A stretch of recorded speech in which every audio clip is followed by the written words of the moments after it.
Ikaw ba ay isang placeholder, GF o boyfriend?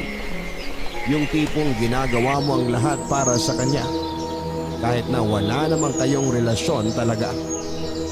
Lahat ng obligasyon ng isang karelasyon ay ginagawa mo kahit na hindi ka naman niya mabigyan ng label. Hawak ka niya ngayon, pero oras na makahanap siya ng better sa'yo, handa ka niyang bitawan at wala kang karapatang magreklamo. Wala kang karapatang magalit dahil alam mo kung ano ang pwesto mo sa buhay niya. Maaaring matagal na kayong dalawa pero hindi ibig sabihin noon ay espesyal na ang namamagitan sa inyo. Ang kwentong ibabahagi sa atin ng ating letter sender na si Kate ang tutulong para masagot ang mga katanungan mo sa iyong isipan kung ano ba ang label na meron ka sa buhay ng taong kasama mo ngayon. Si Kate isang placeholder, GF, sa loob ng mahabang panahon. Makatakas nga kaya siya sa pinili niyang sitwasyon. Sabay-sabay nating alamin ang kanyang kwento ng pag-ibig, buhay at pag-asa sa nangungunang Barangay Love Stories. Dear Papa Dudut, binigay ko naman ang lahat, bakit kulang pa rin ang sinukli niya? Ako nga pala si Kate, naging placeholder girlfriend sa loob ng halos isang dekada. Nagsimula ito nang nakilala ko si Joe, 28 years old. 10 taon ang tanda nito noon sa akin nang una ko siyang nakilala sa unang trabahong pinasok ko sa industriya ng call center. Call center agent ako noon, samantalang siya naman ay naging trainer ko. Nagka-crush na ako sa kanya una pa lang dahil nga malakas itong magpatawa at syempre may itsura. Naging madalas ang aming pagsasama dahil even after work, niyayaya niya kami ng team ko para mag-unwind. At dahil doon ay mas lalo akong nagkagusto sa kanya dahil mas nilakasan pa nito ang kanyang karisma sa mga baon niyang kwento at bagong papuri sa akin. Noong natapos ang training ko ay hindi pa rin nawala ang komunikasyon naming dalawa. Madalas ako nitong tinetext at tinatawagan. Naramdaman kong mas espesyal pa ako sa kanya lalo na noong inaaya na ako nitong mag-date. Dati kasi hindi ko iniisip na magkaroon kami ng chance na mapag-isa dahil nga madalas kaming buong team ang inaaya niya sa labas.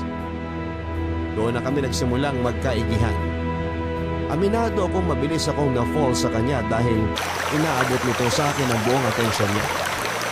Hinihintay ko na nga lang na ligawan ako nito dahil yun na lang ang kulang. Habang hindi pa niya sinasabi yon, naging willing akong maging kalambingan niya. Sa landian at kasama at gawing gusto niya. Ginagawa namin lahat ng pwedeng gawin ang dapat ay ginagawa lamang ng magkarelasyon. Nakontento ako sa ganung setup kahit na walang label. Na-enjoy ko naman yon lalo't alam kong nahulog na ako sa kanya. Alam kong hindi ilusyon ang ganap sa aming dalawa noon. Madalas kasi ako nag-i-stay sa apartment niya. Inihintay niya ako madalas matapos sa work para makapunta na kami sa apartment niya. At doon na magpalipas ng oras at minsan ay matulog. Ganon din ako sa kanya. Kapag napapalitan noon ang schedule ko, ako naman itong matyagang naghihintay sa kanya. Hindi naman lingid sa kalaman ng ibang tao na may something sa aming dalawa. Yun nga lang ay hindi ko noon masagot ang mga tanong nila sa akin kung kami na raw ba. Wala naman kasing kaming label noon. Ang alam ko lang ay ginagawa ko ang lahat ng obligasyon ng isang karelasyon sa kanya at tinatanggap niya yon ng buo.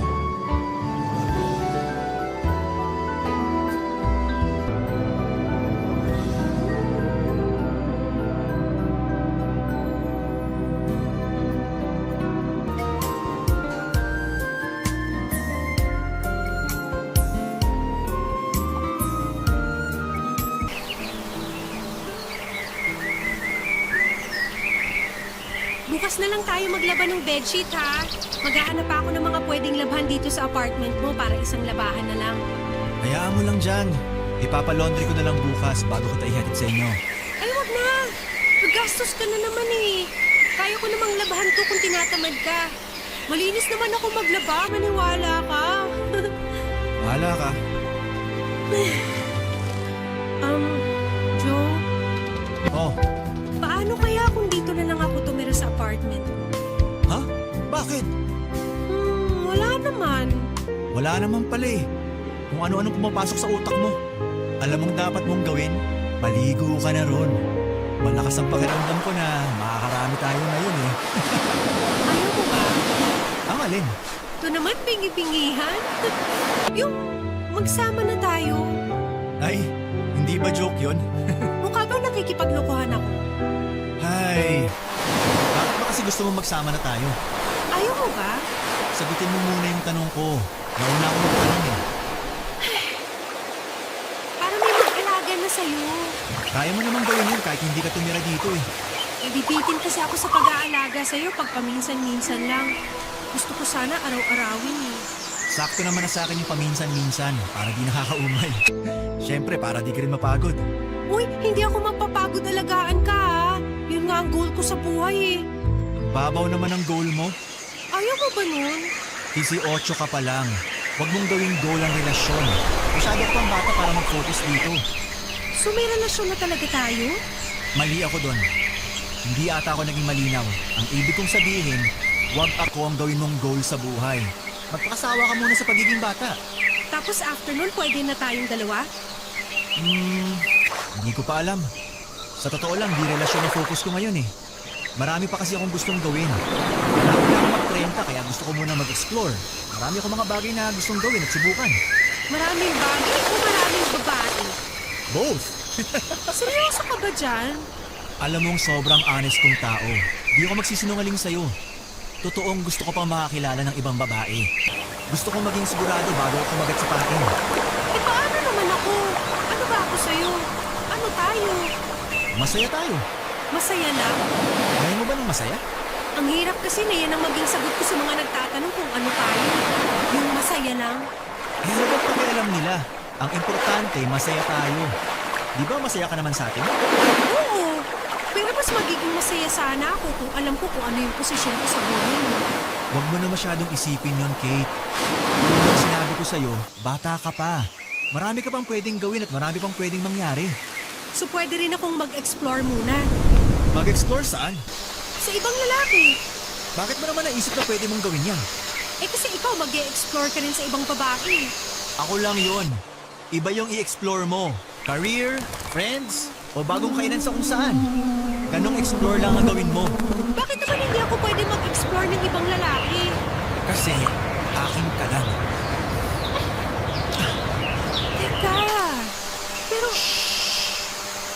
Akin ka lang, Kate.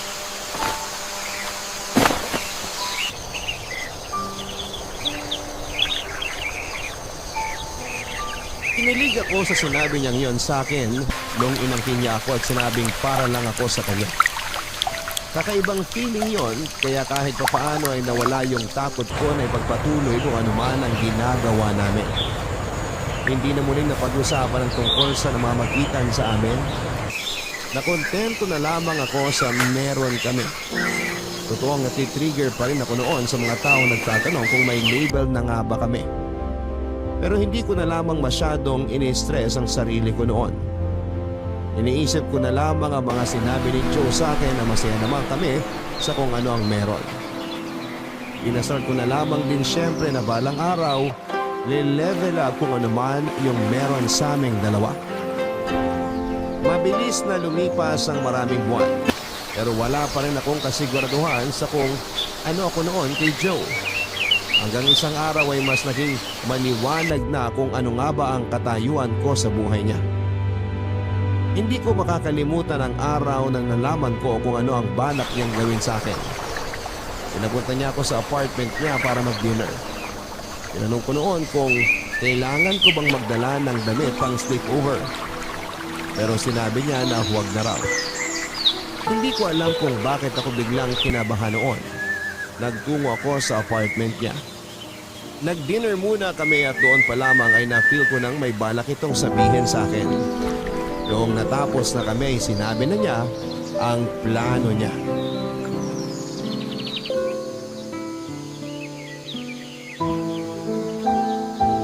naman sa dinner natin?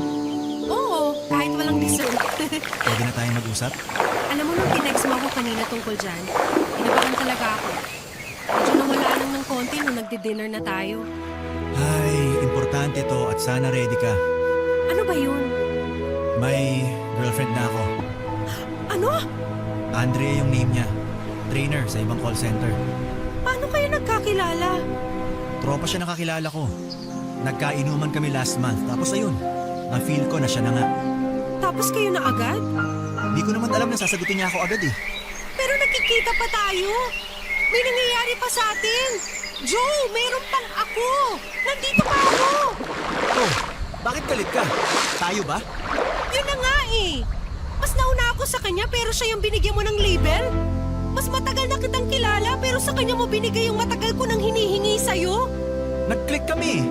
Diba? Ganon din tayo. Bakit tatagal pa tayo kung hindi tayo nagkiklik? Iba sa kanya, iba sa'yo. Yung sa kanya sigurado ko eh. At sa akin, hindi. Matapos kong gawin lahat ng gawain ng isang girlfriend, ako pa tong isasantabi mo? Alam mo namang walang tayo eh. Pero yung ginagawa natin, gawain ng merong relasyon. Sinabi ko naman sa'yo huwag ka mag-expect, di ba? Tsaka huwag mo ako sisingin dito. Pumayag ka naman sa ganitong setup. Kasi inaasahan ko baka magbagong isip mo tungkol sa atin. Kahit naman. Sinabi ko naman sa'yo na wala nga, di ba?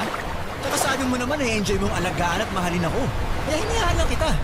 Kasi gusto kong patunayan sa'yo na karapat-dapat ako para sa'yo. Sorry kung mali yung inasahan mo. So ganito na lang? Tapos na? Wala na ako sa buhay mo ngayon? Ay, ayaw naman kitang mawala eh. Eh bakit parang pinapakawalan mo ko? Actually, ayaw sana kitang bitawan. Ang labo mo? Kasing labo ng meron tayo. Gusto mo ba mawala ka na sa buhay ko? Siyempre, ayoko. Gusto ko pa rin to. Okay, good.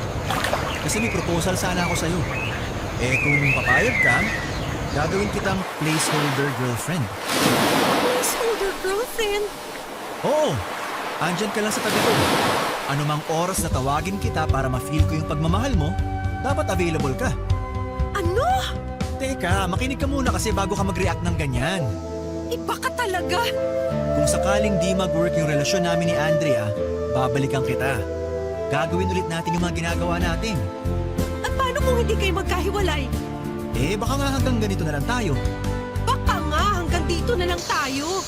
Pero kung ako sa'yo, patusin mo na to. Hindi natin alam, baka nga nabibigla lang ako kay Andrea. Kung willing to wait ka, baka pwede pa tayo sa susunod. Habang hinihintay ko yung time na yon, makakausap pa ba kita? Makakasama? Pwede naman. Pwede pa rin tayo magkita o mag-usap. Pero limitado na. At depende sa progress ng relasyon namin ni Andrea. Hindi ko alam, Joe. Pumayag ka na. Maniwala ka. Para rin naman sa'yo to.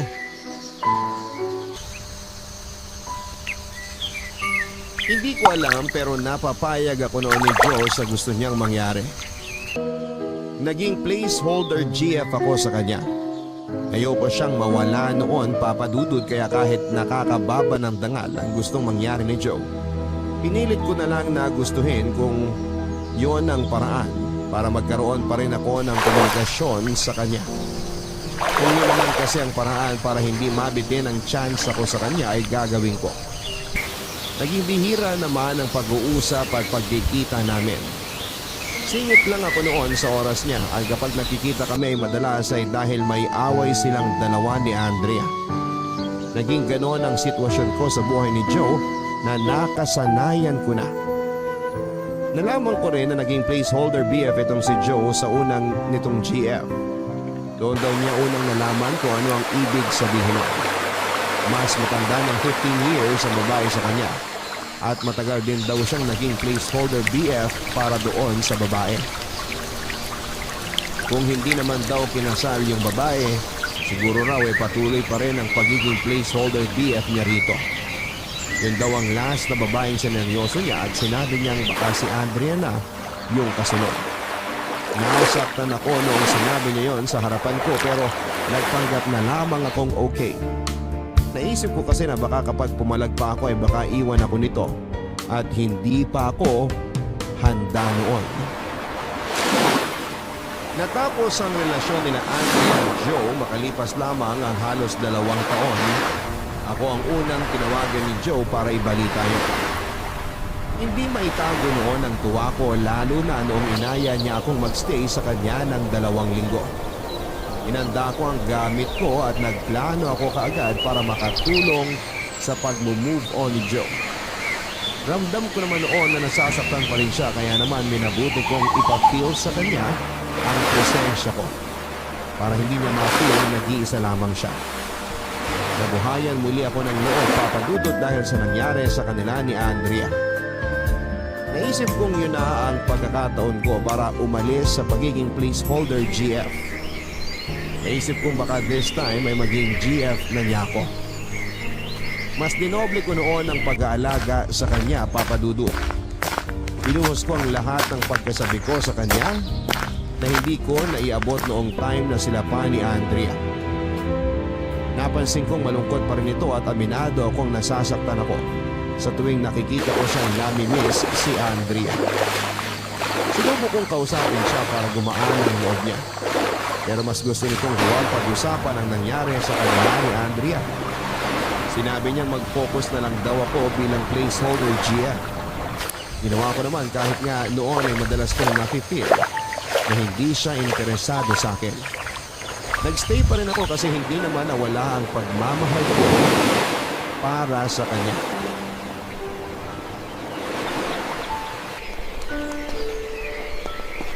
Joe,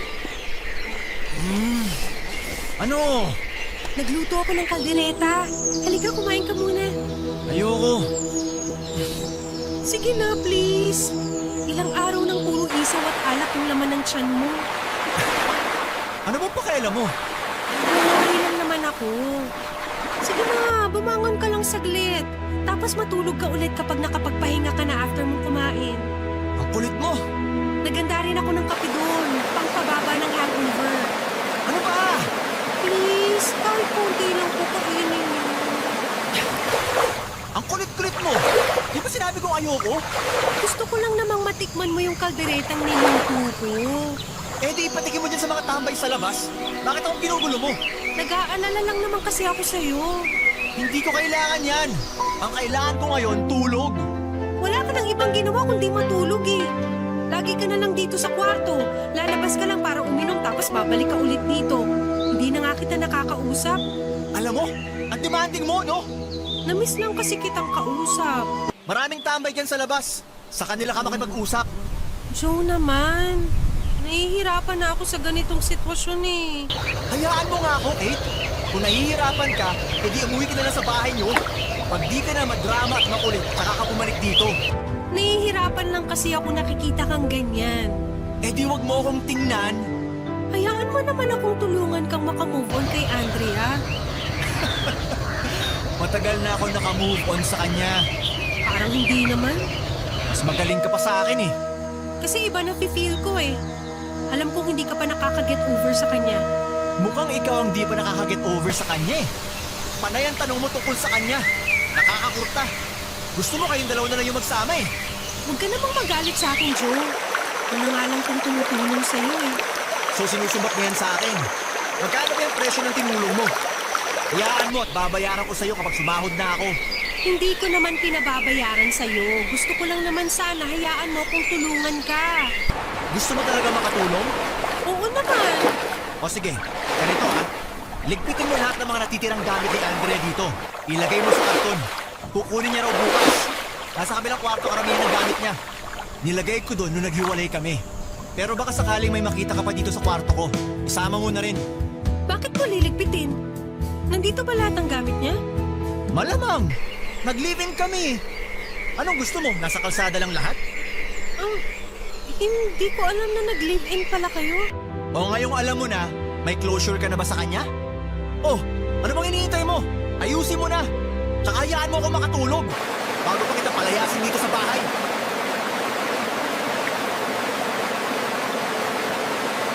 Nasaktan ako noon, papadudot na nalaman kong binahay niya si Andrea. Samantalang ako noon ay ilang beses kong pinagmukhang tanga ang sarili ko. Pumayag lamang itong i-live-in ako. Inayos ko ang mga gamit ni Andrea. Marami nga itong gamit na nasa kabilang kwarto noon.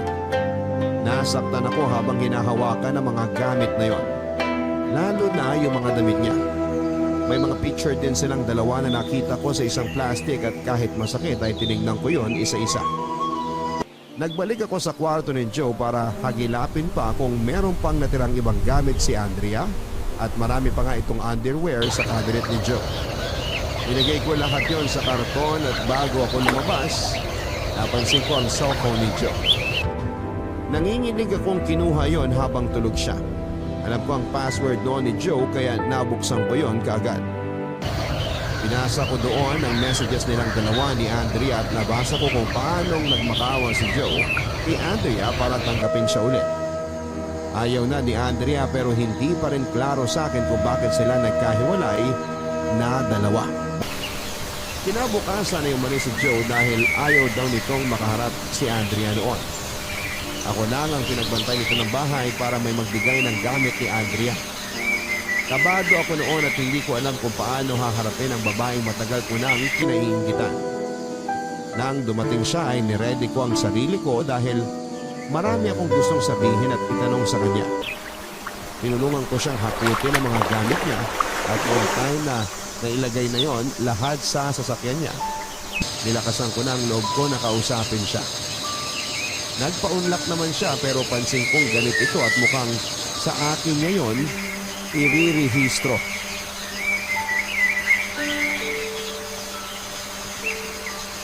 Andrea, bakit?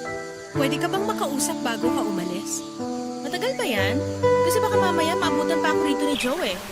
Mamayang gabi pabalik ni Joe. Text na siya sa akin kanina habang naghahakot ka ng gamit. Pakidalian lang sana ha. May mga gagawin pa kasi ko. Bakit pa kayo naghiwalay ni Joe? Chismosa ka ha? Gawain ba talaga yan ng mga kasambahay? Hindi ako kasambahay dito. Bakit sabi ni Joe kasambahay ka raw niya?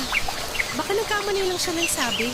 Paanong nagkamali e paulit-ulit niyang sinabi yun sa akin? May something kami ni Joe. Matagal na. Bago ka pa dumating sa buhay niya. Bakit ba di pa ako nasanay? So kabit ka habang kami? Hindi. May something lang kami pero walang label. So pinaasa ka lang niya. Hindi naman. Placeholder girlfriend. Placeholder girlfriend? Yung parang karelasyon na, yung ginagawa ko lahat ng obligasyon ng isang karelasyon pero walang kami. Tapos kapag, Gets ko na. Kapag nakahanap siya ng seseryosohin niya, bibitawan ka. Babalikan ka kapag di nag-workout yung relasyon na gusto niyang seryosohin. Tama ba? paano mo nalaman yan? Kasi yan yung dahilan kung bakit ako nakipaghiwalay sa kanya. Placeholder girlfriend ka rin niya? Ako? Placeholder girlfriend niya? Gago ba siya? Meron siyang ibang placeholder girlfriend habang kaming dalawa. Ako nga yun. Hindi ikaw yun. Iba yung nahuli kong kasama niya. Ha? Oh, hindi mo alam. Ikaw kasi nagtanong-tanong ka pa eh. Gawa-gawa mo lang ba yan para saktan ako? Bakit naman ako mag-iimbento ng kwento? Anong mapapala ako? Para magkabalikan kayo ni Joe. Girl, wala na akong balak makipagbalikan sa kanya, no? Sayong-sayo na. Ako nga itong nakipag-break, diba? Balik ko ba kung mahal mo pa rin siya? Pagmamahal ba ako ng isang taong binabago ng relasyon namin? Habang kami at magka-live-in, may on the side na ibang babae? Baka kasi sa'yo okay lang. Sa akin hindi. Malaki pa ang respeto ko sa sarili ko. May respeto rin naman ako sa sarili ko. Kung makapagsalita ka, kala mo kilalang kilala mo ko. Hindi nga kita kilala ng personal pero base sa nakikita ko ngayon at sa sinasabi mo, focus na akong katitik na lang yung respetong meron ka para sa sarili mo. Akala mo lang yun. May respeto ka sa sarili mo? Sure ka? Respeto ka sa sarili maging placeholder girlfriend? Yung umasa sa taong halatang nagmamahal ng iba? Yung umasa kahit na alam nilang wala naman silang mapapala? Pakisabi nga sa akin kung respeto pa rin ba itong ginawa kanyang kasambahay sa paningin ko? Umalis ka na nga lang. Masakit ba yung katotohanan? Kung ayaw mong masaktan, umalis ka na lang. Yan mismo ang payo ko sa'yo. Kung ayaw mong masaktan sa sitwasyon mo ngayon, umalis ka na lang. Nalaman kong meron pang isang placeholder GF noon si Joe.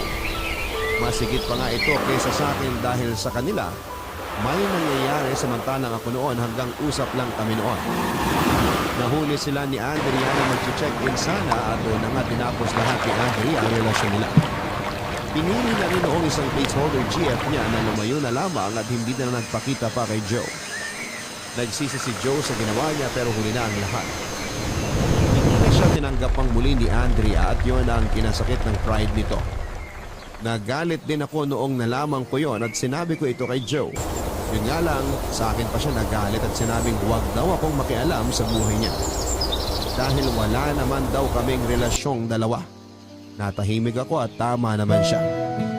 Imbes na umalis noon para hanapin ang respeto ko sa sarili ko tulad ng pinayo ni Andrea, ay mas pinili ko magstay. Hindi ko noon iniwan si Joe sa pag-asang hindi na ito lumingon pa sa iba. At ako na lang ang tingnan niya.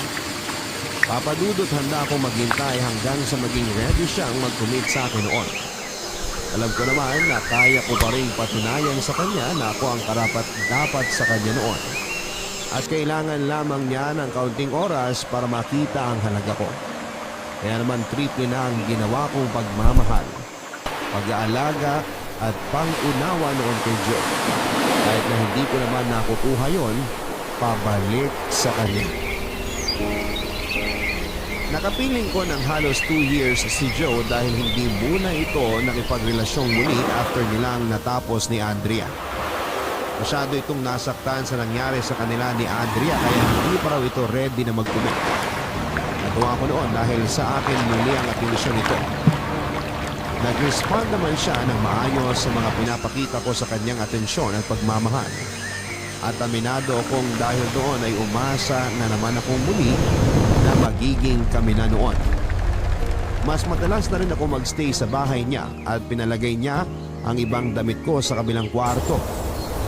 Nangingiti na lamang ako noon dahil nga unti-unti ay mukhang magli-live-in na kami. Pero naudlot na naman. Naudlot na naman yon dahil sa pinsan kong si Lala. Kaedad ko rin.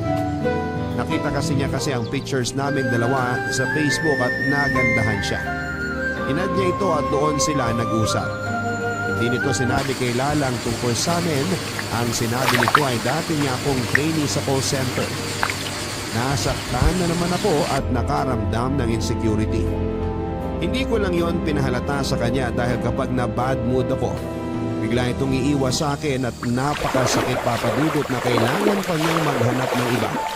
Ngayong ako naman itong nasa harapan niya. Mas lalo pa nga ako nasaktan, lalo noong nalaman kong nagkakamabutihan na pala silang dalawa.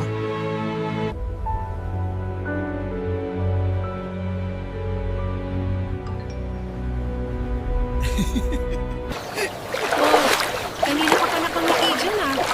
Mukhang good mood ka. Sino kausap mo? Pinsan mo. Si Lala? Siya lang naman yung kilala kong pinsan mo eh. Good mood ka nga. Ang sarap kasi kausap ng pinsan mo.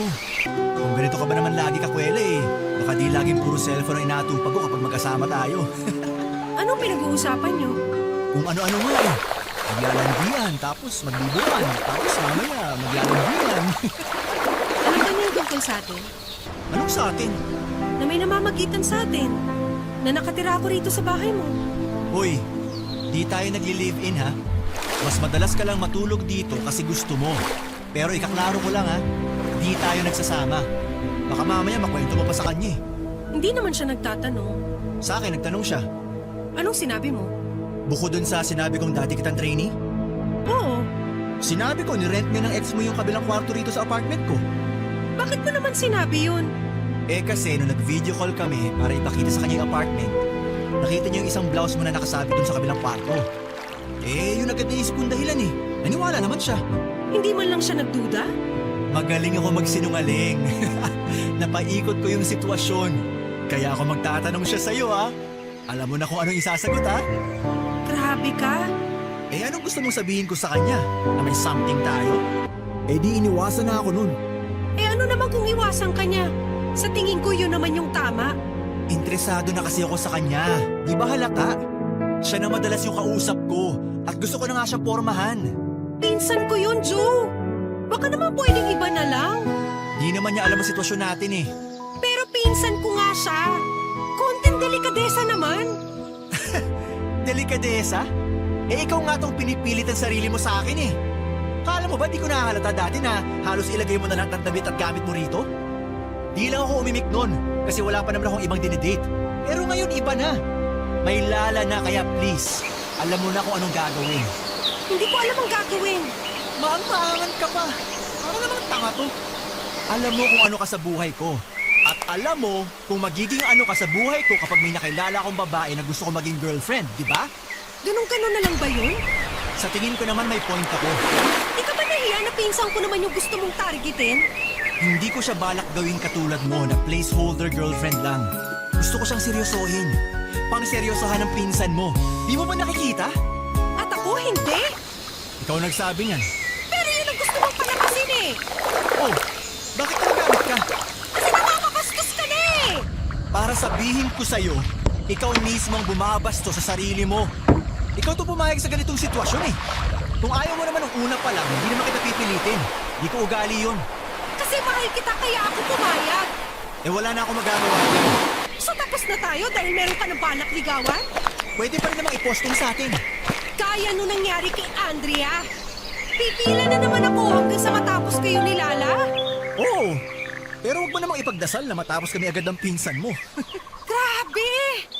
Kate, iuwi mo na lahat ng gamit mo ha. Para kapag dinalo ko rito si Lala, dapat wala na siya makitang gamit mo. Magpanty ka pa ata sa ilalim ng kama. Check mo nga. Nabastos ako sa ginawa ni Joe, Papa Dudu. Talagang pinsan ko pang pinatos niya. Naging silang dalawa ni Lala at hindi na muling nagparamdam sa akin si Joe. Ako itong sitanga noon, panay lang ang hintay kung kailan ako kakausapin muli ni Joe. Wala akong ibang ginawa noon kundi ang umiyak lalo't hindi siya nagre-reply sa mga messages ko kahit sa ang social media account niya. Naggalit pa nga ito minsan nang sinubukan ko siyang tawagan kasi magkasama pa raw sila noon ni Lala. Sinubukan ko mag-focus sa work ko at ibang gawain sa bahay para hindi ko na siya maalala pa. Pero parang nananadya ang pagkakataon. Tinawagan ako ni Joe para pumunta sa apartment niya. Ako naman itong marupok, pumunta ako kaagad noon. May nangyari sa amin at hindi ako pumalag. Nalaman kong bihira pala silang magkita ni Lala dahil madalas out of town ang work ng pinsan ko. Nalaman ko rin na nagli-live-in na sila na nakapagpadurog sa akin. Pero bihira naman daw umuwi noon si Lala. Nag-level up ang pagiging placeholder GF ko kay Joe, Papa Dudut. Nung kay Andrea kasi walang nangyayari sa amin dalawa pero noong si Lala na ang GF nito, madalas na nagsisiping kami kapag wala ang pinsan ko. Naging instant kabit ako kung tutuusin at dahil doon ay parang mas nanabig ako kay Joe. Mas nabaliw pa nga ata ako sa kanya dahil noong hindi ko na makayanan pa ang sitwasyon. At dahil gusto ko na rin mas solo si Joe ay nagsumbong na ako kay Lala. Dahil doon ay nakipaghiwalay si Lala at nalaman niya ni Joe. Tinugod ako ni Joe sa smoking area ng trabaho namin. Wala itong hiyang sinigawan ako at pinagmumura. Naintindihan ko naman siya dahil kahit ako ay nabigla sa ginawa ko sa kanila ni Lala. Sino ka? Anong karapatan mo para sirain ang relasyon namin ni Lala? Sorry, Joe! Masyado lang ako nagpadala sa nararamdaman ko. Sorry? Sa tingin mo magagamot ang sorry yung ginawa mo sa amin ni Lala? Kakausapin ko siya. Ayusin ko to. Huwag ka malala. Makikinig yun sa akin. Huwag na! Wala na akong tiwala sa'yo. Baka palalain mo lang lalo yung sitwasyon. Hindi yan. Maniniwala yun sa akin. Sasabihin ko prank lang na sinabi ko sa kanya. Sasabihin ko... Prank lang? Alam mo kinausap niya ako at pinaamin sa lahat? Umamin ako! Sa tingin mo maniniwala pa siya kung sasabihin mong prank naman lahat? Utak pasahan ka ba? Huwag ka naman sana magsalita sa akin ng ganyan. Masisisi mo ba ako? Sinong dapat sisihin, ha? Ikaw na naman itong pakialamera eh. Alam mong masaya ako kay Lala. Alam mong mahal ko siya. Buti pa siya mahal mo. Samantalang ako. Ako na matagal na sa buhay mo. Pero hindi mo maibigay sa akin yung label na binigay mo kina Andrea at Lala. Baliw ka kasi kaya bakit ko ibibigay sa'yo? Kasi binigay ko sa'yo lahat. Ginawa ko lahat ng pwedeng paraan para mapakita sa'yo na deserve kong matawag na girlfriend mo at hindi lang isang placeholder! Tama yung desisyon kong huwag ibigay sa iyo yung label na hinahanap mo eh. Kasi kung ibinigay ko, baka mas malalang kamaliwan pa ang gawin mo. Buti na lang talaga. Subukan mo kasi! Subukan? Nakita ko ang kamaliwan mo at ayoko masubukan yan kapag binigyan kita ng label. Ginagamit mo lang na rason yan para hindi ako bigyan ng label! Yun ang totoong rason kung bakit di kita kaya maging girlfriend. Joe, please! Ngayong wala na kayo ni Lala, baka pwede magsimula tayo ulit. Magsimula? Baliw ka na talaga, no? Sa tingin mo gusto pa kitang makita? After mong sirain yung relasyon namin ni Lala? Ayusin natin to! Baka naman kasi may dahilan kaya kayo natapos na dalawa. Baka talagang tayo yung para sa isa't isa. Natapos kaming dalawa dahil sa'yo. Dahil pakialamera kang baliw ka. Wala naman akong bumalik sa pagiging placeholder girlfriend mo eh. Ha? Seryoso ka? Oo! Sa tingin mo ba? Gusto mo bang isali ka sa buhay ko ngayon? Pwede naman! Ilusyonada! Wala na akong tiwala sa'yo.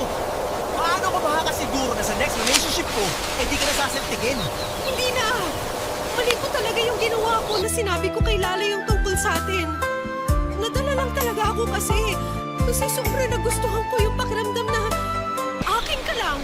Kahit may Lala na. Hindi ako sa'yo. At hindi ako magiging sa'yo. Please, huwag ka magsalita ng tapos. Tinatapos ko na ngayon yung namamagitan sa atin. Ayoko na sa'yo. Huwag mo na ipapakita yung mukha mo sa akin, ha? Please, Joe! Nagmamakaawa ako sa'yo. Please, huwag mo ako iiwan. Hindi ko kaya. Magpapakamatay ako! Eh di magpakamatay ka. Baka mas matahimik pa ang buhay ko kapag wala ka na. Joe! Kahit wala ng label, kahit bumalik tayo sa dati, huwag ka nang mawala, please, please, hindi ko pa kaya. Huwag mo naman ako biglain ng ganito. Eh di sana nag-isip ka muna bago mo sinira yung relasyon namin ni Lala. Joe! Joe!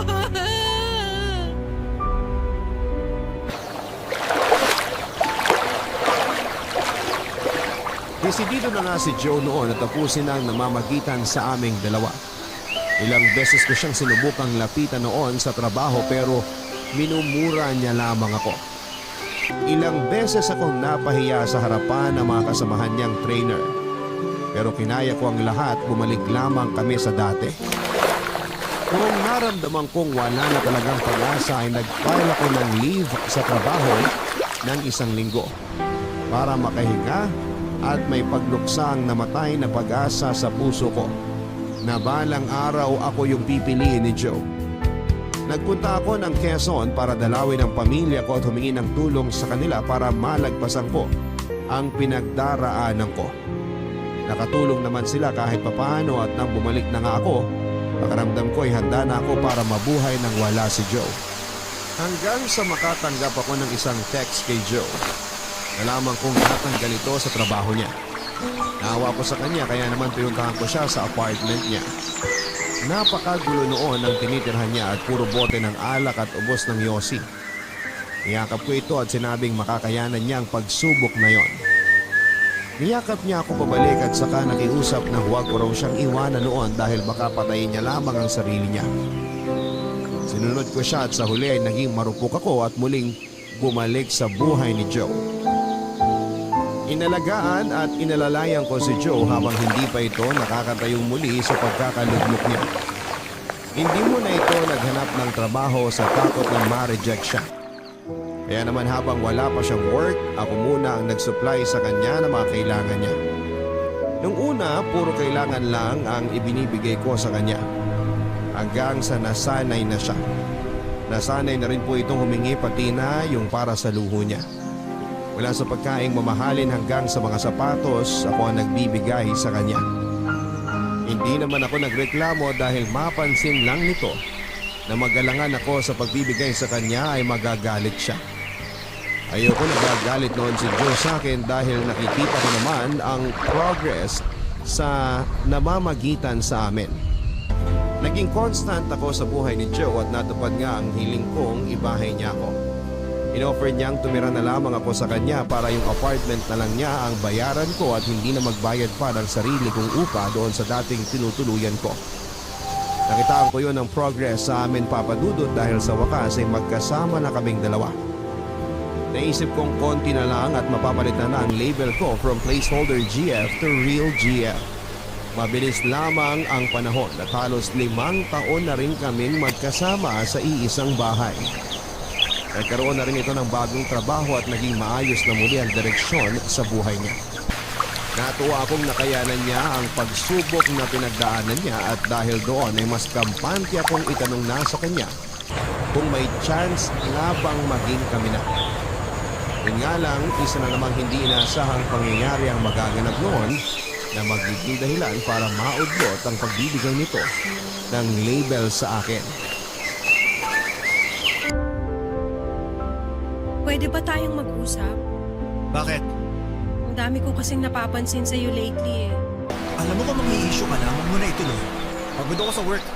Mabilis lang to. Baka ang ibig mong sabihin, mabilis mo ako mai-stress. Parang ganyan, mabilis mo pumitik. Sabi na eh, ang may issue mo na naman to. Gusto ko lang makipag-usap sa'yo. Gusto mo makipag-usap o gusto mo mang-away?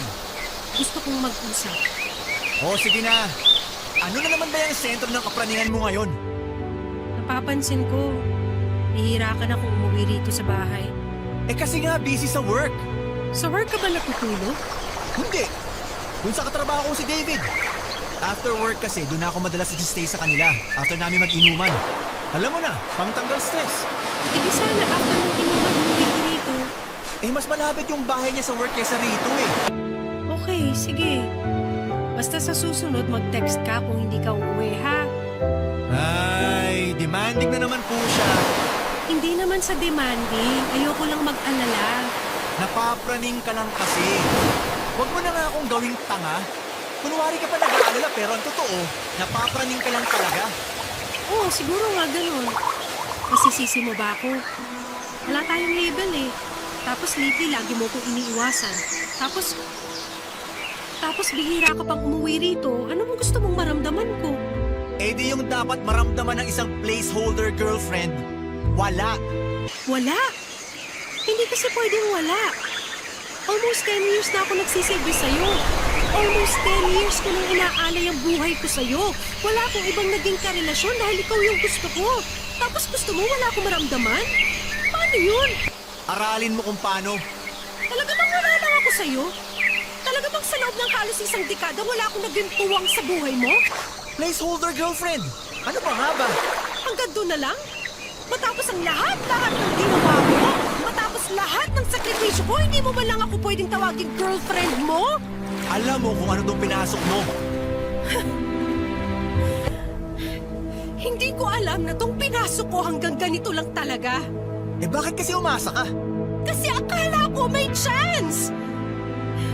Maglilimang taon na tayo nagli-live-in ngayon. Iba pa yung mga taon na nagtiis ako na makita kang may karelasyong iba. Samantalang ako na yung nasa harapan mo. Ako na yung mas handa magbigay ng kailangan mo pero sa ibang tao ka pa rin nakatingin. Alam mo, pass muna ako sa usapang to. Talagang pagod ako eh. Sino gagawa ng mga bagay na ginawa ko para sa'yo? May kilala ka bang ibang babae na handang maging on the side lang habang kumakalantari ka sa iba? May kilala ka bang ibang babae na handang ibigay sa'yo lahat ng laman ng ATM niya hanggang sa huling sentimo? May iba bang babae para sa'yo na uunahin ang luho mo kaysa makapili ng gamot niya sa tuwing tinatrangkaso siya dahil bugbog na siya sa trabaho para lang mabuhay ka? So nanunumbat ka naman ngayon. Pass na talaga ako sa ganitong usapan. 37 years old ka na, Joe! Wala ka pa rin babalak pumirme sa iisang babae!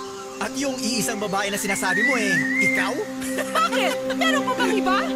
Oh! May girlfriend ka na naman! Dapat kasi next month ko na sasabihin sa'yo eh. Masyado ka naman kasing atat maghalongkat. Oo na, aaminin ko lang meron nga. Balak na rin namin mag-meeting ng dalawa. Kawork ko siya. Yung mga araw na hindi ako natutulog dito, doon talaga ako nagsistay at hindi kay David. Kaya naman pala, lumuluwang na yung kapit mo. Kaya pala halos maubos na yung mga damit mo rito. Ikaw naman kasi. Binigla mo ako. Bala ko naman kasing sabihin sa'yo to eh. Humahanap na ako ng tiyempo.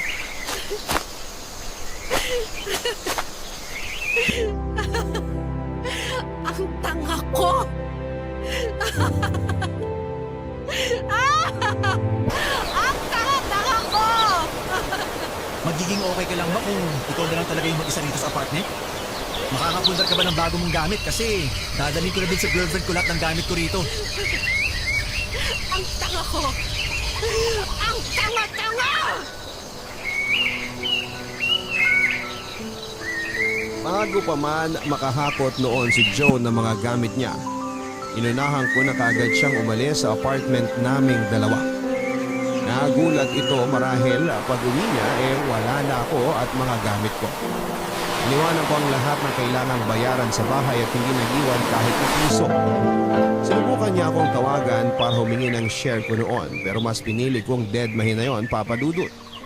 Kailangan ko lang palang maramdaman ang sagarang katangahan bago ako matauhan. Hinayaan ko na siya at hinayaan na rin niya ako. Mas naging madali na hindi ito nagparamdam pa sa akin dahil mas nakatulong yon para makalimot na ako sa kanya. Pagkalipas ng mahigit isang taon ay nakayanan ko na at totoo namang may nararamdaman pa ako noon para sa kanya. Pero alam kong hindi na ako magiging marupok para bumalik pa sa kanya. Hindi pa rin naman ako nagpaligaw noon dahil hindi pa ako ready. In-enjoy ko ang buhay kasama ang pamilya at mga kaibigan ko.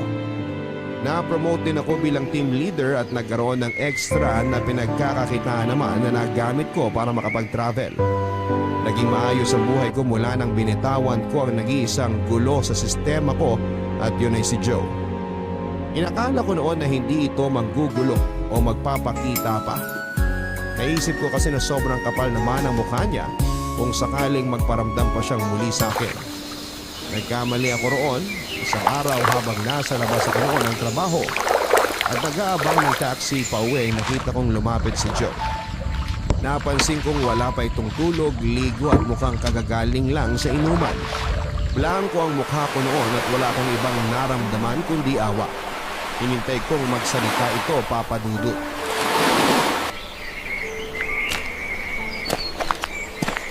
Gusto ka na? Okay naman. Ikaw, mukhang hindi ka okay ah. Pansin mo pala. May bags, magulong pantalon, magulong buhok at maputlang balat. Sinong hindi mapapansing hindi ka okay? Huwag mo nang ipagdiinan.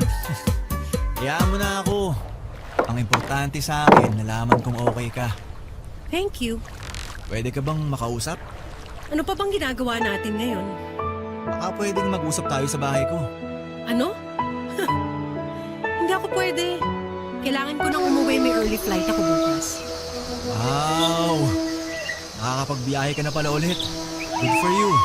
Oo, good for me talaga. Kasi kung binabad ko yung sarili ko sa'yo noon, wala akong ibang mapupuntahan kundi kusina at kwarto mo lang. Pero masaya ka naman nun, di ba? Oo, kasi akala ko tama yung ginagawa ko. Masaya ka kasi tama yung nararamdaman mo para sa akin nun. Mahal mo talaga ako. At walang mali sa pagmamahal. Tama ka naman, walang mali sa pagmamahal. May mali nga lang sa taong minahal. Aray naman. May iba ka pa bang sasabihin? Sa bahay ko na sana gustong ituloy lahat eh. Bakit dun? Paano kapag nandun ang kalibin mo? Wala na kami. Since last month pa. Kaya naman pala. Ano kaya naman pala? Kaya pala ganyan ang itsura mo at kaya pala nilalapitan mo ulit ako ngayon. Kailangan mo ba ulit ng placeholder girlfriend? Kate, hindi.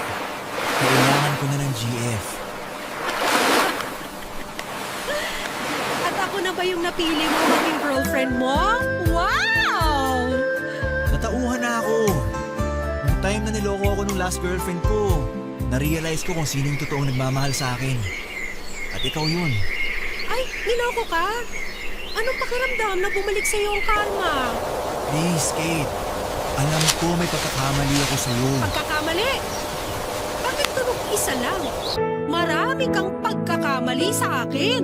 At nandito ako ngayon para itama lahat yun. Sinong nagsabi sa'yo na gusto ko pang itama mo yun? Kailangan kong itama para maging maayos na tayo. At sino nagsabi sa'yo na gusto ko maging maayos tayo? Para maging tayo na ulit. Maging tayo ulit? Aba, naging tayo pala nang hindi ko alam? I mean, maging tayo na talaga. Ngayon pa? Bakit? Huli na ba? Bakit ngayon lang? Dahil ba wala ka ng options? Dahil iniisip mo ako na lang yung tanga-tangang lalapit at papayag sa'yo? May pinagsamahan kasi tayo. Kaya iniisip ko baka may second chance pa to. Second chance? Nakailang chance ka sa akin dati, Joe? Lumagpas ka na sa bilang ng mga daliri ko sa paa at kamay. At pinagsisisihan ko yun. Hanggang dyan na lang ang pwede mong gawin. Magsisi. Oh, wala na ba talaga? Hindi mo na ba ako mahal? Mahal pa rin kita. Yun naman pala eh. So bakit? Pero, mas mahal ko ng sarili ko ngayon. Ang tagal eh, bago ko ito natutunan. At ang kapal ng mukha mo para lumapit sa akin ngayon at sabihin lahat ng ito. Matapos ng impyerno na pinagdaanan ko, talaga bang iniisip mong babalik pa ako sa'yo? Kate, please. Kahit ngayon lang, Joe. Itaas mo naman yung tingin mo sa akin.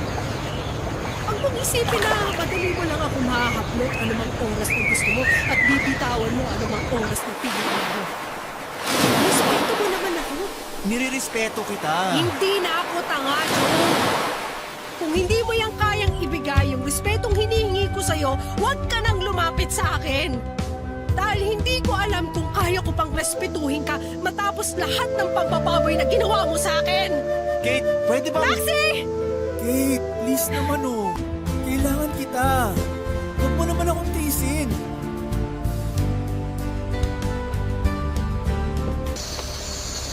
Sana mahanap mo na yung kapayapaan na kailangan mo para sa sarili mo. Sorry, pero hindi ako ang makakapagbigay sa iyo.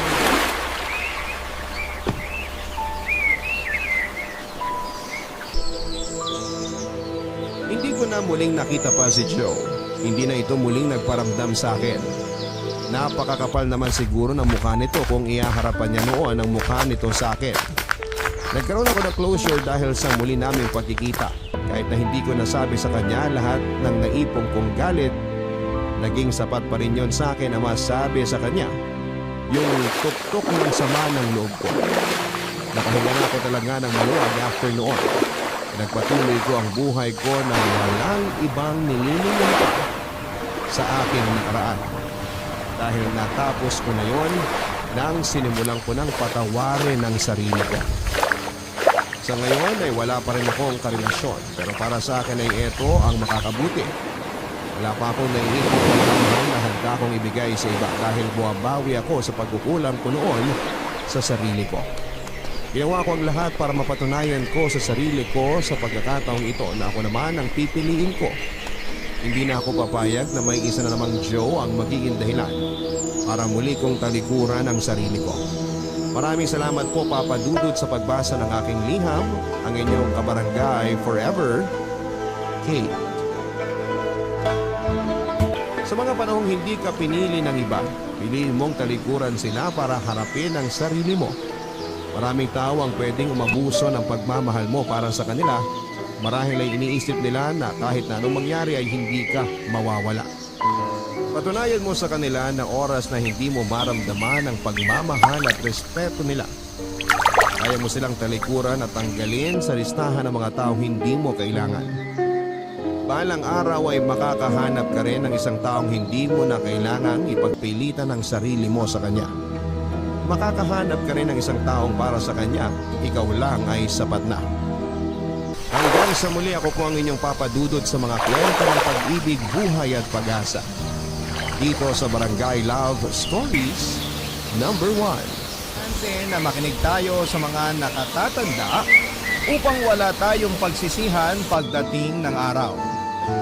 Ikaw, kabarangay, gaano mo kahandang pangatawanan ng bunga ng iyong kapusukan? Dear Papa Dudut, kumusta po? Bago ko po umpisahan ang pag-share ng life story, ay pabati po muna ng isang mainit at magandang katanghalian sa inyo at sa ating mga kabarangay. Itago niyo na lamang po ako sa pangalang Vanchi, 28 years old at taga-subaybay ng Barangay Love Stories. Sobrang natutuwa po ako sa mga kwento na itinatampok ninyo na talaga namang kinapupulutan ng aral sa buhay. Yun po ang dahilan kaya naisip kong sumulat sa inyong programa upang ako naman ang makapagbahagi. Magsisimula po ang lahat noong 19 years old ako. Teenager pa lamang at aminado po akong may katigasan na ang ulo ko papadudot. Siguro kasi yun din yung panahon na gusto kong i-explore ang mundo sa labas ng apat na sulok ng bahay namin. Kaso ay nagkaroon naman ako ng striktang magulang. Kaya aminin kong naging rebelde ako sa sarili kong paraan at madalas na hindi nakikinig sa mga payo at pangaral nila. That time ay kasabot ko lagi sa pagpapasakit ng ulo ng parents ko ang pinsan at kabarkada kong si Dana. Magkaedad lamang kami papadudot kaya super close namin. Ang paborito namin gawin ay gumala at kasama ng apo doon yung hilig namin na magpunta sa mga sayawan sa mga barangay. Lalo na tuwing may fiesta.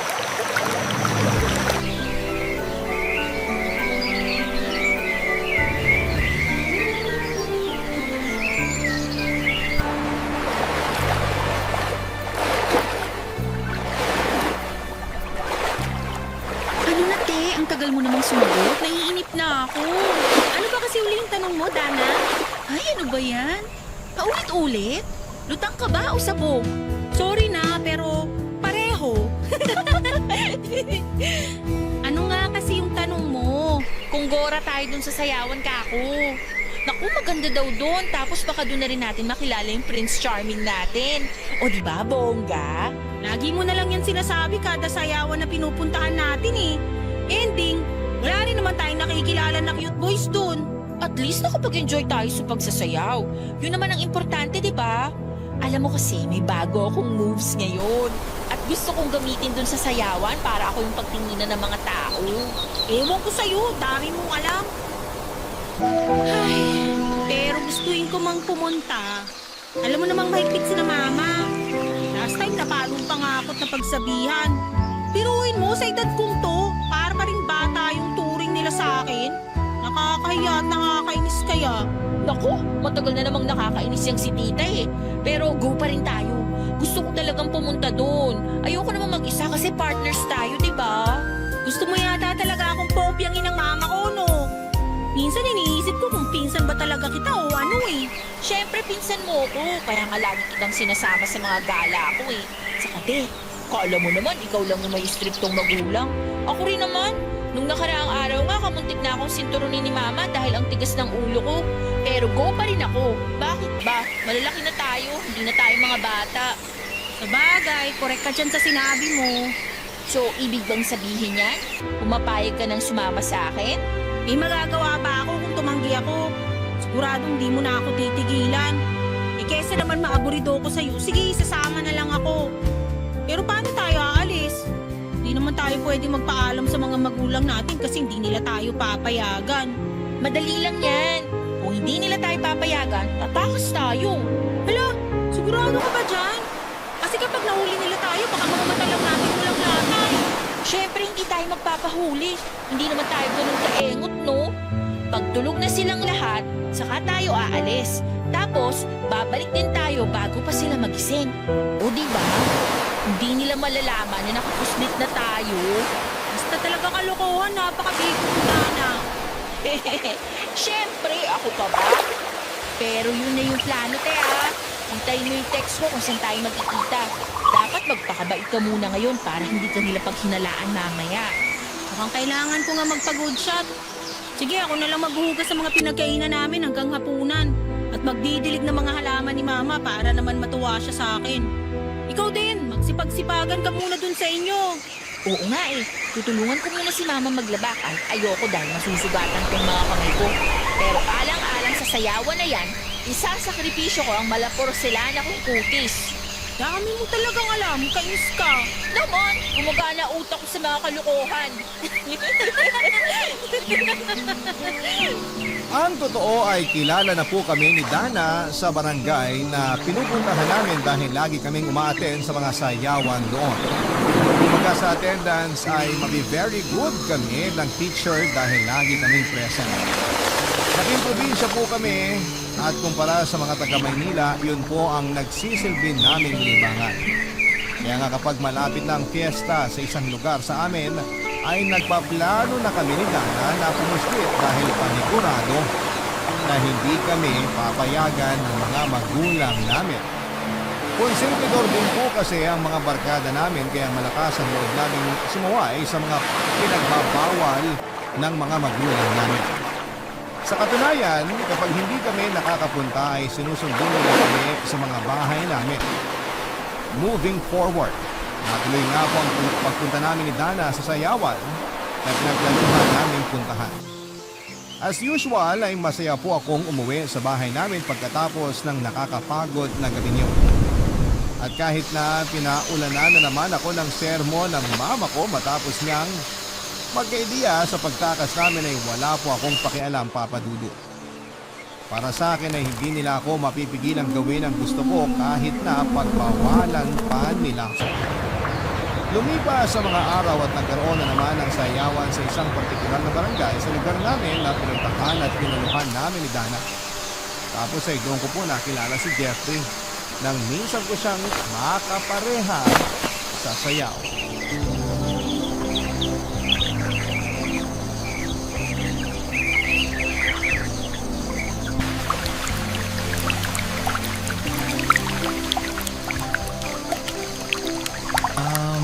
Pwede ko bang malaman ang pangalan ng magandang lalaki sa harap ko?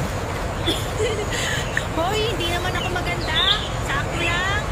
Basta para sa akin, maganda ka. Ako nga pala si Jeffrey kung itatanong mo. Banji naman ang pangalan ko. Sabi na eh, bagay sa'yo. Parehong maganda. Puro ka bola. Masalamat ka, gwapo ka. Aba, gwapo talaga ako kasi sabi ng tatay ko, magaganda at gwapo raw ang lahi namin. Wow, ang hangin mo rin pala, no? Parang tuloy gusto ko nang bawiin yung sinabi ko.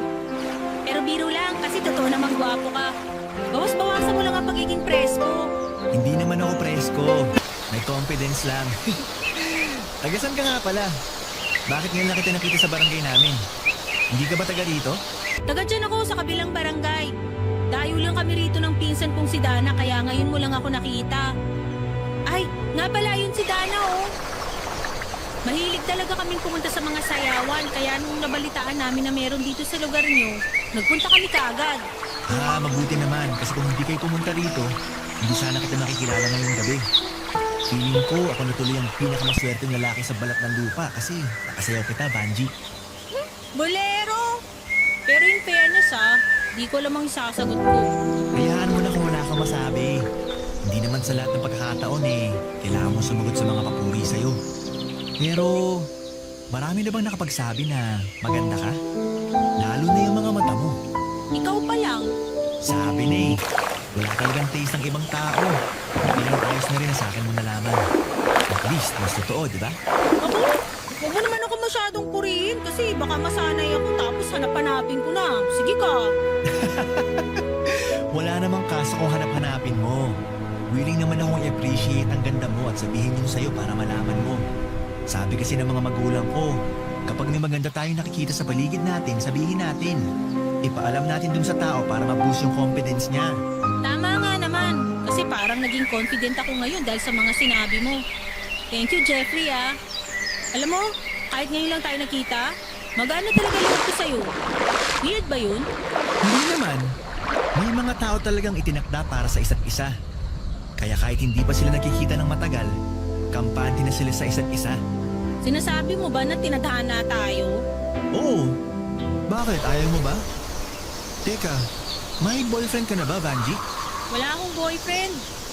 Kung liligawan mo ko, baka ikaw ang unang maging boyfriend ko. Anong sabi mo? Medyo mahina. Hindi ko masyadong narinig. Ang sabi ko, sumayaw na lang tayo. Tara na, excited na akong ipakita sa iyo yung moves ko. Sige, tara. Papadudod, sino mag-aakala na magkakatagpo ako ng isang lalaki na makaka-vibes ko sa lugar pa mismo na hindi ko inaasahan? Siyempre, kung tatanungin niyo ako kung anong pakiramdam ko ay kulang ang salitang masaya para i-describe ang feelings ko. Lalo na nga noong isinasayaw na ako ni Jeffrey. Feeling prinsesa rin kasi ako that time, lalo pa nang magkaalaman kami ng pangalan at yung mga mata niya ay hindi na maalis sa pagkakakitig sa akin. Sabihin niyo na po na maharot ako pero sinong hindi kikiligin ng mga panahong yon. Bago magtapos ang sayawan at tuluyan kaming magkahiwalay ni Jeffrey, nagkapalitan na po kami ng cellphone numbers, Papa Dudut. Tapos nagsimula na po kaming maging textmates. Ang nakakatuwa pa rito ay regular ang pagkikita namin ni Jeffrey at lagi ang ginagawa namin ni Dana. Papunta doon, lalo pat naging boyfriend na rin niya ang isa sa mga kaibigan ni Jeffrey. Kung magpapaalam kasi kami ay hindi rin naman kami papayagan ng mga magulang namin kaya tumatakas kami. Siguro sila na lang din ang nagsawa sa kakakasaway sa amin kaya sa huli tinigilan na lamang nila. Hindi nga nagtagal ay nagkamabutihan kami ni Jeffrey at niligawan niya ako, Papa Dudut. Pagkaraan ng 2 linggo ay ibinigay ko na sa kanya ang matamis kong oo. Barangay Love Stories. Barangay Love Stories. Papa Dudut, nang maging kami ni Jeffrey ay walang pagsidlan ng kasiyahang nadarama ko. Pakiramdam ko ako yung bida sa mga teleserye na pinapanood ko gabi-gabi sa GMA Telebabad. Tapos si Jeffrey naman ang leading man ko.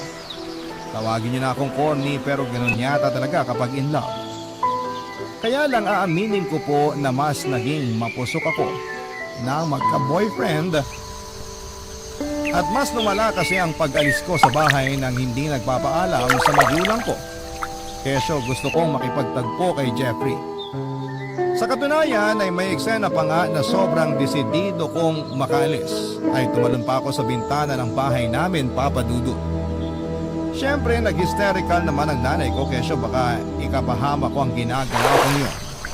Tapos may isang beses din na sa pag-uwi ko sa bahay namin, nasa labas na po ang mga damit ko dahil gusto na nilang palayasin ako. Nagkaayos din naman po kami ng magulang ko pero pagkaraan ng ilang araw ay bumalik ulit ako sa dati kong gawin. Ang pagpuslit para makipagkita kay Jeffrey. Hindi niyo po ako masisisi dahil para sa akin ay si Jeffrey ang safe and comfort zone ko. Kapag kasama ko siya ay ligtas ako at malaya dahil nakakatakas ako sa mga responsibilidad sa bahay namin. Nang mga panahon na yon ay naging bulag at bingi po ako sa payo ng mga magulang ko dahil sa pagmamahal ko sa boyfriend ko. Bukod sa pagiging mapusok, mas naging matigas ang loob ko, Papa Dudut. Isang gabi, pareho kaming lasing ni Jeffrey at may nangyari sa amin. Yun po ang unang beses na nagpagalaw ako at iwala naman ako dahil mahal ko siya. Sa loob ng 3 buwan namin bilang magkasintahan ay 3 beses na pong may nangyayari sa amin ni Jeffrey, Papa Dudut.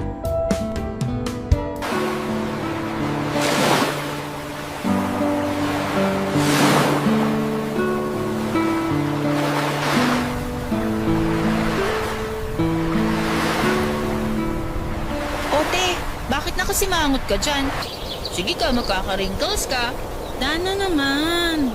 Problemado na nga yung tao tapos kung ano-ano pang sinasabi mo dyan. Wala siya. Kaya nga nagtatanong ako kung bakit ka nakasimangot, di ba? Ano ba kasing problema? Ay, di ba kasi ito nagkakaroon? Wait, solve ko lang ha. Menstruation ba yung tinutukoy mo na hindi ka pa nagkakaroon? Oo, ilang araw na akong di pa nagkakaroon. Kinakabahan na ako, te. Gaga, bakit ka naman kakabahan? Nangyayari talaga yun kahit na sa sinong babae, kahit na sabihin mong regular ka. Malay mo, nagbago yung cycle mo. Hintayin mo lang kasing dumating. Bihira, dati naman ayaw na ayaw mo nagkakaregla kasi hindi mo kaya yung sakit ng puso. Tapos ngayon... Intindihin mo kasing mabuti, Dana. Hindi naman ako matatakot na ma-delay ang menstruation ko kung wala naman akong dahilan para matakot. Wala ka! Ibig sabihin... Gaga ka talaga! Shhh! Huwag ka maingay. Mamaya marinig pa tayo ni na Mama, maghinala pa yun. Huwag ka kang ang OA. Kasama sila ni Mama dun sa labas nagpapapedicure. Oh, pero seryoso ba yan? Kaya ka ganyan ka problemado kasi baka buntis ka? Aray! Ano ka ba? Ba't mo ako pinalo? Ayan, kasi ang kulit mo. Sinabi mo ka maingay. Pero oo, pinoproblema ko nga yun kasi nga, baka may laman na tong tiyan ko. Sino nga ba? Si Jeffrey, malamang. Alam mo, pag di ako nakapagpigil, sasabunutan na talaga kita. Kalma lang, te. Huwag akong pagbuntunan mo ng inis mo. Kakaloka ka naman kasi. Alam ko naman yun, kaso nandito na eh. Anong gagawin ko? Natatakot akong paalam kina Mama kasi baka patayin nila ako. Hindi pa naman confirm kaya huwag ka muna mag-assume. Mabuti pa sumama ka na lang sa bahay. Bumili tayo ng pregnancy test kit sa butika. Tapos doon mo na gawin yung pagpipiti. Pagpapaalam na lang kita sa mama mo na may gagawin tayo sa bahay. Para naman hindi ka mag-isa ano't ano man na maging resulta. Salamat, Dana. Hindi ko lang gagawin kung wala ka. Naku, ayos na yun. Siyempre, magpinsan tayo. Alangan namang pabayaan kita, di ba? Pero gaga ka pa rin kasi hindi kayo nag-iingat ni Jeffrey. Giingat naman kami, kaya lang. Shut up na. Ayoko nang pakinggan yung kaharutan mo. Kaloka talaga kayo. Mapapaaga yung baby nyo. Aray, nakakarami ka na, te, ha? Makakarami talaga ako kung di ka patitigil sa pangasar mo. Tuntong kabado na nga yung tao, eh. Papa Dudut, ayaw ko pong maniwala na posibleng buntis ako kaya delay ang menstruation ko. Pero deep inside ay natatakot na po talaga ako. Regular kasi ako nagkakaroon kaya hindi ko mapigilang mag-worry. Tapos ay hindi pa kami gumagamit ng proteksyon ni Jeffrey kapag may nangyayari sa amin dahil ang sabi niya ay marunong naman siya at alam niya ang gagawin para hindi ako mabuntis. Nang araw na yon ay sumama po ako sa bahay ni Dana para mag-pregnancy test. At nang tumambad sa akin ang 2 linya, indikasyon na positibo ako ay hindi labis saya kundi matinding takot ang naramdaman ko, Papa Dudut. At unang-una na roon ay yung takot sa magiging reaksyon ng mga magulang ko. Inalo at dinamayan ko ako ni Dana matapos kong sabihin sa kanya ang mga kinakatakutan ko dahil sa unexpected pregnancy na meron ako ngayon. Nagiyakan nga po kami noon, Papa Dudut, tapos ay naisip ko na higit kanino man, kailangan ko ang tatay ng baby ko. Doon po ako nakipagkita kay Jeffrey para sabihin sa kanya ang balita. Pero kung ano namang positibo ng resulta ng pregnancy test, ay siya namang negatibo ng reaksyon ni Jeffrey matapos malaman na magkakaanak na kami. Nang mga sandaling yon ay unti-unting gumuho ang lahat ng mga pangarap ko sa buhay at wala akong magawa kundi tingnan lamang ang mga yon habang nawawasak at nasisira.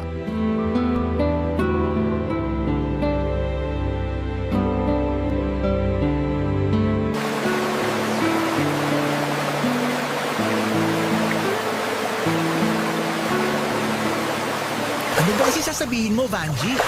Bakit bigla-bigla mo na lang ako tinatawagan para makipagkita? Medyo busy kasi ako ngayon. Di ba sinabi ko naman sa'yo na kailangan kita ngayon? Jeffrey naman, huwag ka namang magalit sa akin. Hindi naman ako galit.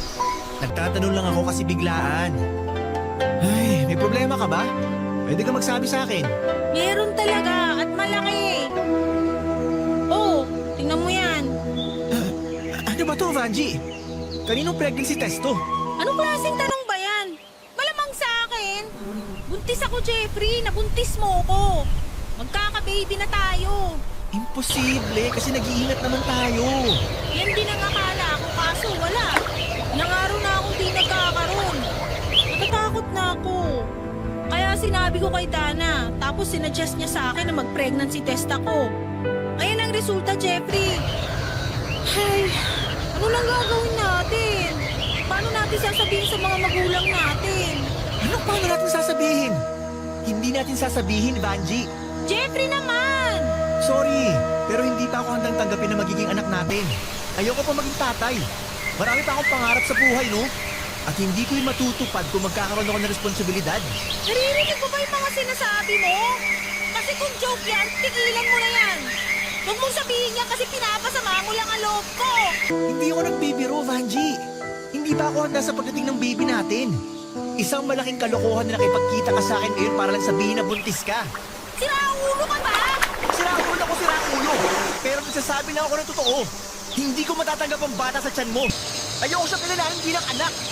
Mabuti pa habang maaga, ipanlaglag mo na yan para wala na rin tayong problema. Kasi kahit umiyak ka pa ng tugo, hindi ko kayo pananagutan, no? Mabuti pa alis na ako. At ikaw, umuwi ka na sa inyo. Kasi baka hinahanap ko na ng parents mo. Di ba ayaw na ayaw na mga yun na wala ka sa paningin nila?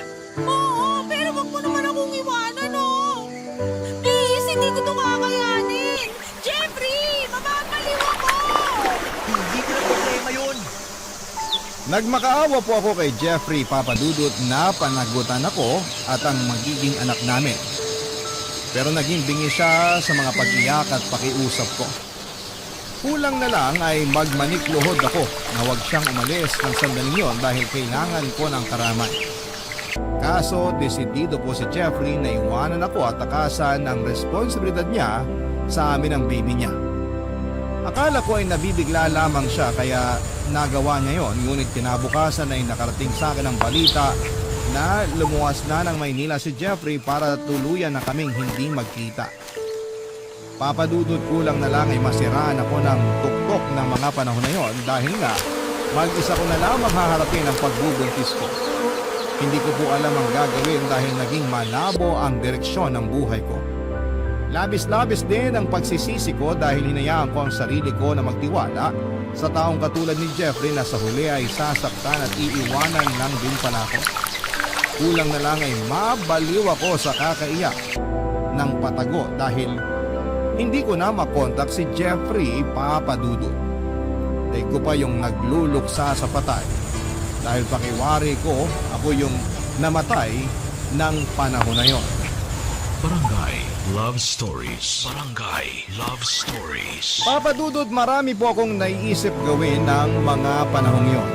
Tulad ng pagpapalaglag sa anak ko gaya ng sinabi ni Jeffrey para matapos na yung mabigat na danahin sa aking dibdib. Sobrang depressed at stress na po ako, plus hindi ko pa rin sinasabi sa magulang ko ang sitwasyon ko. Tanging si Dana lamang po ang nakakaalam at karamay ko pag nag-break naman ko. Pero syempre hindi naman po palaging nasa tabi ko ang pinsa kong yon dahil may iba rin siyang pinagkakabalahan. Kaya kapag ako na lamang mag-isa ay doon ako mas nag-iisip ng kung ano-anong hindi magagandang bagay. May punto na tinuloy ko ang planong pagpapalaglag sa baby na nasa tiyan ko sa pamamagitan ng pag-inom ng mga gamot at inuming mapapait gaya ng alak upang isalain ang sanggol na dinadala ko. Nabalik din ako sa punto na tumatalon ako sa may bintana ng bahay namin para madisgrasya ang baby ko.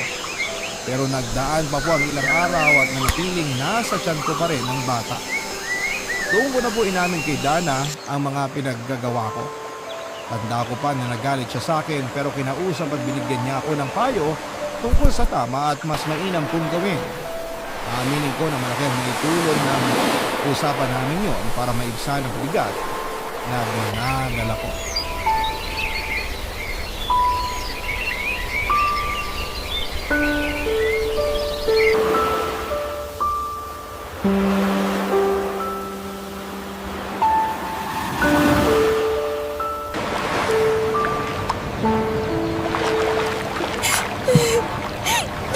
Akala ko wala na akong igagalit pa dahil sa ginawa sa'yo ni Jeffrey. Pero parang mas magagalit ako sa pinagagawa mo sa sarili mo at sa baby mo, Banji. Okay ka lang ba talaga? Paano mo yun naisip? Hindi ko rin alam, Dana. Basta ang nasa isip ko lang mawala na yung baby sa tiyan ko para matapos na rin yung problema ko. Pero pati sarili mo nilalagay mo sa kabahamakan. Paano kung may nangyaring masama sa'yo? Ano na lang ang mararamdaman namin? Sige nga, paano ang parents mo? Banji naman? Hindi ka ba talaga nag-iisip? Anong magagawa ko kung yun lang naisip ko? Sige nga, kung ikaw nasa posisyon ko, anong matinong maiisip mo? Wala, di ba? Tapos iniwan pa ako ni Jeffrey. Nawala siya na parang bula. Hindi mo lang alam kung paanong gabi-gabi hindi ako makatulog ng maayos. Kakaiyak at kakadasal sa Diyos na sana hindi na lang ako magising kinabukasan kung mararamdaman ko lang uli yung sakit na pinagdadaanan ko. Pero ewan ko ba, sa kabila kasi ng lahat, nandito pa rin ako. Nandito pa rin ang baby namin ni Jeffrey. Isa lang kasing ibig sabihin yan. Hindi nyo patayin ng anak mo. Kaya kahit anong gawin mo, hindi nangyari yung mga naiisip mo dahil may dahilan pa rin kayo para magpatuloy sa buhay. Ay, hindi ko man personal na nararanasan ang pinagdaraanan mo, pero naniniwala ako na malalampasan mo rin yan lahat at magiging okay din kayo ng baby mo. Tsaka Banji, nandito naman ako eh. Diba, hindi lang tayo magpinsan? Mag-best friend din tayo. Kung kailangan mo ng emotional support, pwede kang pumunta sa bahay kasi welcome ka dun. Salamat talaga, Dana. Lagi ko namang sinasabi sa'yo na kung wala ka, baka naglalakad na ako sa kalsada na walang damit pang itaas. Ewan ko sa'yo. Pero seryoso, normal yun kasi pamilya tayo eh. Ang pamilya, hindi yan nag-iiwanan kahit na anong mangyari. Kaya nga naisip ko rin na bakit hindi mo nalang sabihin sa parents mo, sa mama mo, para naman matulungan ka rin nila at maalalayan. Hindi mo habang buhay na maitatago sa kanila ang pagbubuntis mo. Lalaki at lalaki ang tiyan mo, te. Naisip ko rin naman yan. Pero natatakot pa rin kasi kung sabihin sa kanila eh. Tapos iniwan pa ako ng tatay na magiging anak ko. Mga palayasin na talaga ako sa amin kasi nakakahiya akong anak. Hindi naman siguro aabot sa ganun. Oo, magagalit sila. Pero anak ka pa rin nila, di ba? Sa ngayon, yun lang talagang naiisip kong paraan para kahit paano lumuwag yung dibdib mo at mabawasan ang bigat na dinadala mo. Pagkatapos akong kausapin ni Dana ay nagdasal po ako at lumapit sa Diyos, Papa Dudut. Alam ko naman na hindi ko maitatago ang bata sa tiyan ko ng mahabang panahon kaya may punto si Dana nang sabihin niyang ipaalam ko na sa mga magulang ko, lalo na sa mama ko. Pero takot na takot po talaga ako ng panahon na yon kaya hindi pa rin po ako kumbinsido kung paano ako aamin. Ayoko po kasing dumating sa punto na palayasin ako sa amin dahil saan na lamang kami pupulutin ng magiging anak ko. Ang sabi nila kapag para sa iyo ay para sa iyo. Kumbaga kahit na anong gawin mong alis nito sa sistema mo ay hindi ito mawawala sa iyo. Kaya nga matapos ang mga pumalpakong mga plano na alisin sa katawan ko ang baby namin ni Jeffrey, tinanggap ko na lamang ang pagbubuntis ko. Marami po akong pagsisisi sa mga kapusukan ko sa nakaraan. Pero alam ko rin na hindi maitatama ng isa pang pagkakamali ang mga kamalian ko sa buhay at pagdidesisyon ng padalos-dalos. Kaya nga kahit pakiramdam ko ay naniligaw ako ng panahon na yon, nanalig pa rin ako sa Diyos na tutulungan niya ako. At isa na nga po marahil sa paunang sagot niya sa tulong na hinihingi ko ay matapos akong kausapin ng masinsinan ni Mama. Doon ko na rin po inamin sa kanya ang lahat-lahat.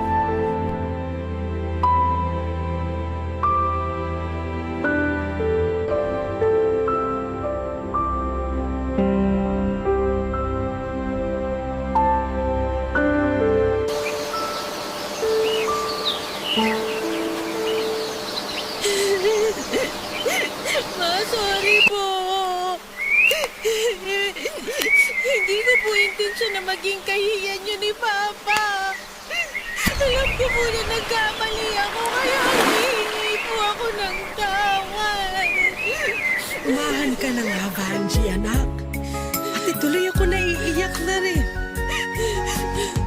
Pero, di po ba kayo galit sa akin?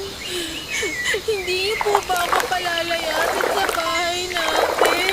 Bakit ko naman gagawin yun? Ngayon pa talaga na pinagbubuntis mo ang apo namin ng papa mo. Napakasama ako namang nanay kung gagawin ko yun. Nalulungkot ako sa nangyari sa'yo, anak, pero hindi ko magagawa na itakwil ka. Siyempre, mahal kita kahit pasaway ka. Mama naman eh. O bakit? Totoo naman, di ba? Kung nagagalit man ako ngayon, hindi sa'yo. Hindi rin sa baby mo. Kundi sa sitwasyon nyo at sa tatay ng anak mo. Napakawalang yan naman ang lalaking yun para maglaho na parang bula matapos kang buntisin. Kundi ba naman siya isa't kalahating duwag para talikuran kayo at hindi panagutan?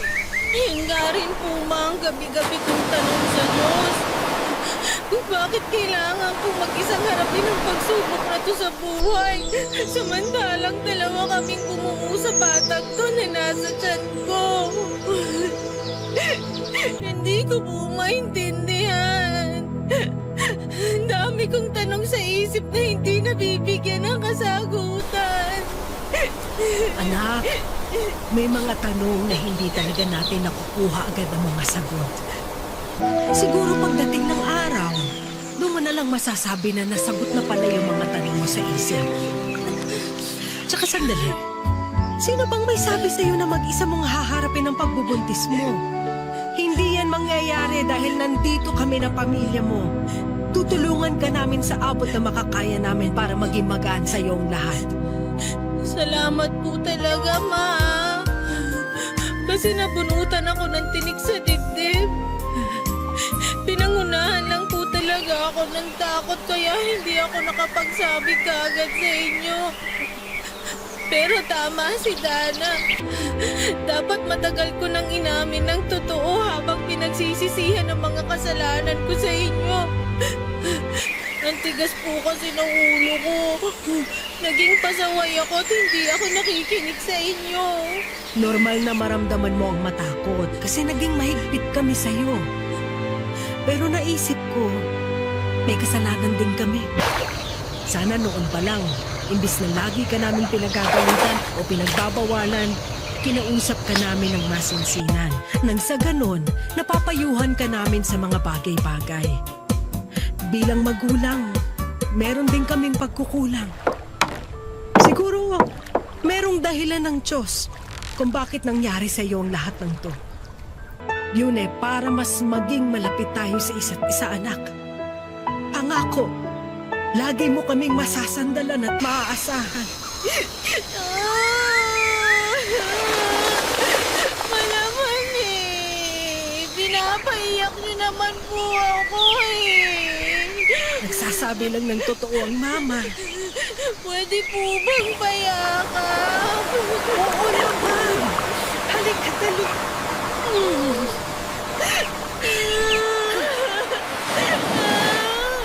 Ang anak ko. Magiging magulang na rin. Nag-aalala pa rin po ako kasi wala akong paalam-alam sa pagiging magulang. Matututunan mo rin yan. Basta lagi ka nang makikinig sa amin. Pangako, Mama. Hindi na po ako magiging pasaway. Wala po talaga tayong maililihim sa ating mga magulang dahil napapansin nila anuman ang bumabagabag sa atin. At napatunayan ko na po yan matapos sabihin sa akin ni Mama na may mga pagbabago sa physical appearance ko na nahalata na niya. Kaya naman nagka-idea siya na buntis na ako. Nang sabihin ko sa kanya na oo at matapos niyang malaman kung sino ang ama ng baby ko, pati na rin ang ginawang pag-iwan sa akin ni Jeffrey, bagaman nalungkot ay sinuportahan pa rin po ako at pinatawad ni Mama. Malaki po ang pagpapasalamat ko sa Diyos dahil hindi nila ako tinakwil sa pamilya namin, sa halip ay tinulungan at ginabayan nila ako sa buong panahon ng aking pagbubuntis. Noong una akala ko ay hindi ko kayang pangatawanan ang anak ko. Pero nang mailuwal ko na siya sa mundo, una kong ginawa ay humingi ng tawa dahil ginusto ko siyang mawala noon. Tapos kasunod na po yung labis na tuwa at saya kasi sa wakas ay nakita at nahawakan ko na po siya. Nagpapasalamat po ako sa Diyos dahil normal ang anak ko at walang naging masamang epekto sa kanya mga ginawa ko noong araw para maalis siya sa katawan ko. Sa kasalukuyan ay may asawa na po ako, Papa Dudut, at tanggap ng mister ko ang anak ko kay Jeffrey.